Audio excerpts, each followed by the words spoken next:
টানা বেশ কয়েকদিনের হামলা পাল্টা হামলা ও উত্তেজনার পর সম্প্রতি যুদ্ধবিরতিতে পৌঁছেছে পাকিস্তান ও ভারত। সামরিক উত্তেজনার পারদ আপাতত কমলেও ভারত সিন্ধু নদের পানি চুক্তি স্থগিত করায় উভয় দেশের সম্পর্কে এখনো উত্তাপ বজায় রয়েছে। থেমে নেই একে অপরের বিরুদ্ধে উত্তপ্ত মন্তব্য। এমন অবস্থায় পানি চুক্তি স্থগিতে জাতিসংঘে ভারতকে তুলোধুনো করেছে পাকিস্তান। দেশটি বলছে ভারতের পানি বিষয়ক পদক্ষেপে বিপদে পড়েছে কোটি কোটি মানুষ, এমনকি এটিকে আন্তর্জাতিক আইন লঙ্ঘন হিসেবেও উল্লেখ করে ইসলামাবাদ। পাকিস্তানি সংবাদ মাধ্যম দ্য ডন জানায়, ভারত একতরফাভাবে সিন্ধু পানি চুক্তি স্থগিত করে আন্তর্জাতিক আইন লঙ্ঘনের পাশাপাশি 24 কোটি মানুষের অস্তিত্বের জন্য হুমকি তৈরি করেছে। দেশটি আন্তর্জাতিক সম্প্রদায়কে আহ্বান জানায় যেন এমন এক পদক্ষেপ মানবিক বিপর্যয় বা আঞ্চলিক অস্থিরতার দিকে ঠেলে না দেয়। সে বিষয়ে আগাম ব্যবস্থা নেওয়ারও কথা বলে পাকিস্তান।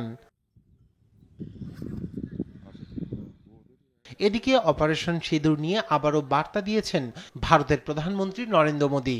তার মাসিক রেডিও অনুষ্ঠান মন কি বাতে তিনি জানান, সন্ত্রাসবাদ নির্মূল করতে বদ্ধপরিকর তিনি। একই সঙ্গে পাকিস্তানে আঘাতের জন্য সেনাবাহিনীর ভূয়সী প্রশংসাও করেন তিনি। প্রমাণ হিসেবে ধ্বংস হওয়া লস্কর ঘাটির ছবিও দেখান প্রধানমন্ত্রী মোদী।